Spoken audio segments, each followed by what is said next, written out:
Hello, everyone. I am Krooked, and this is Unscripted, the series where I take a completely unscripted look at games and give them a 1 through 10 rating. This is Spider-Man and X-Men Arcade's Revenge. This is made by LJN. This is notorious for being a terrible game that no one likes. And I'm going to play it, because I, for some reason, have good memories of this game. So, you start off as Spider-Man. And you can do part of what a spider can. So you get these webs that you get to shoot and everything. You also get to web sling. The only problem is you don't get to you have to collect all these things right here. The only problem is you don't get to see which ones you need to collect, and you can't collect them out of order. You have to collect them all based on what an arrow says. That arrow right there. And it takes you through all of this, and you have to go collect them in order, because of course you do. And that's just one of the many reasons that people will pick this game up and go, huh, I hate everything about this. I don't want to play this anymore. And then they just kind of stop playing it. But I'm here to tell you it may not be as bad as you think. It is a very difficult game. I won't deny that for a second. It's made by LJN, and LJN is known for pretty terrible games, especially in the 90s, and it's a game. So let's just talk about the things while I go through this level. The controls, well, I can web sling, I can jump, I can shoot webs. That's kind of what Spider-Man does, so I can't really blame the game for those things. Pretty simple controls. They all work exactly how you'd think they would. Y to shoot, B to jump, X to web sling. It's all pretty basic. In terms of look, I mean, I look like Spider-Man. There's no denying who I am. I do indeed look like Spider-Man. In terms of those things, I have no idea what they are. I've always kind of thought of them as kind of a little skull that has a turret attached to it.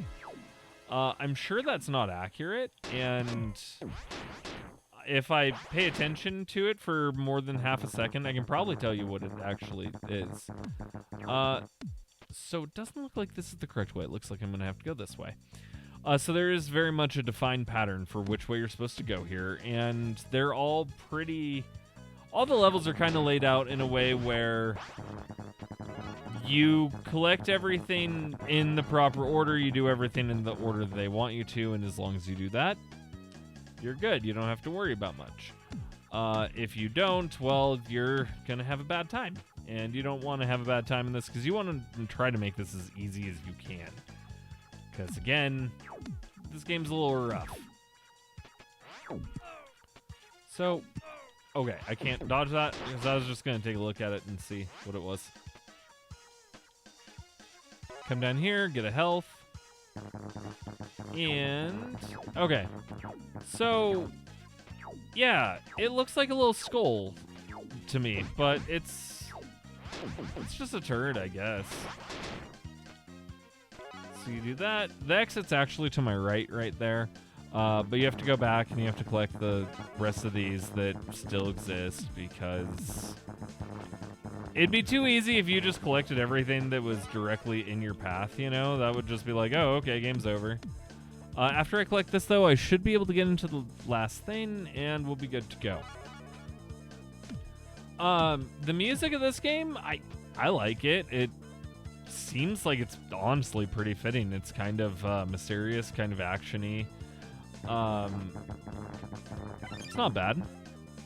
The shooting things, everything sounds good. That's kind of a Spooderman-y picture of Spidey, but yeah. There's Arcade. He kind of tells us, you know, the story of what's going on. And then here you actually get to pick what your next level is. I've already played as Spidey, so I'm going to show you some of the other levels. I remember Storms being notoriously difficult. So we'll see if it still is. If it is, well, yeah. Okay, so with Storms, you have to get air because she can't breathe forever.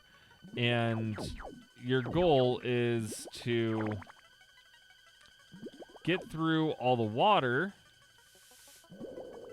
and destroy all of the like generator things that, like the one that I just destroyed over there earlier. I think I just did that to ow. But her health is actually tied to the oxygen. So if you want to just run through things, well, hey, you can do that. I'm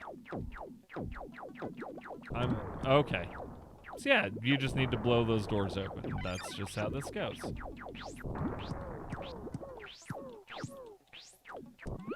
And I already died to Storm. So I probably should have went back and, you know, got some health. I'm going to try that this time and try to not be as terrible as I was. From what I remember, everything here is pretty short if you get it all taken care of the proper way. Like if you do what I just did, it becomes a lot more difficult, a lot harder to get through everything, and you're probably not going to have as much of a fun time. Whereas if you take your time just a little bit, which I think older games are better at having people take their time because there were more risks, I think. Whereas modern games with autosave every 5 seconds and everything, you don't really have a ton of risks at any given moment that's going to prevent you from beating a game. You die, you go back to your last save, and then you pick it right back up.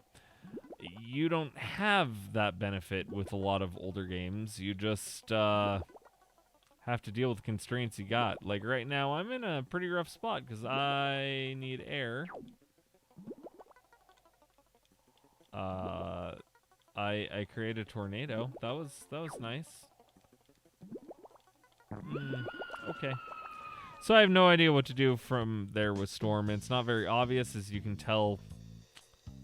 Wasn't very obvious. For Gambit, oh, his music sounds like a boss from Maximum Carnage. Another LJN game. With Gambit, you have to run and avoid that thing in, like, this weird game where you have to collect stars and... Oh, this is so weird.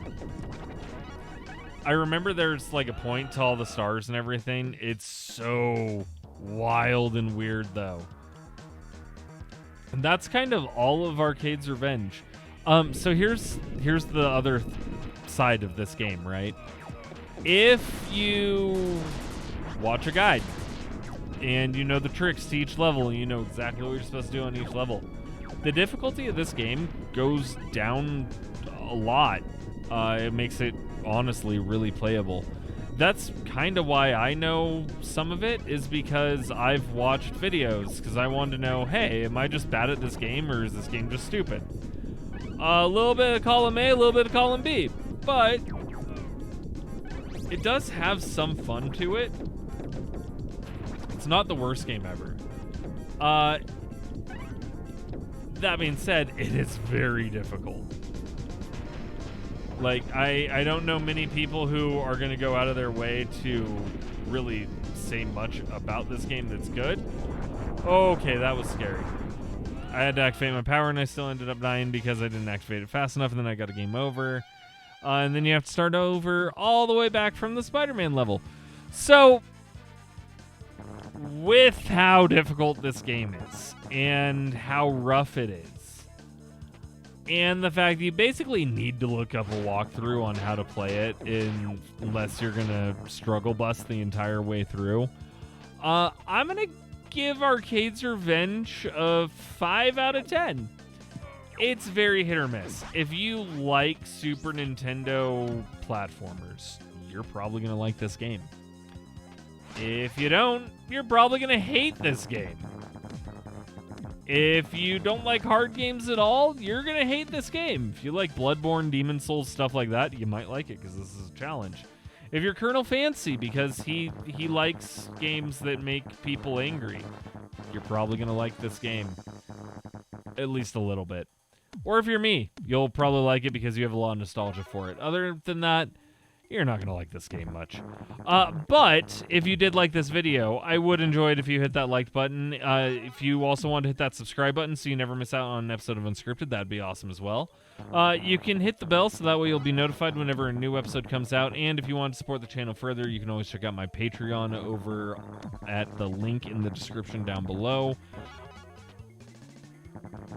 Other than that, I do want to thank you for watching Unscripted, and I will see you next time.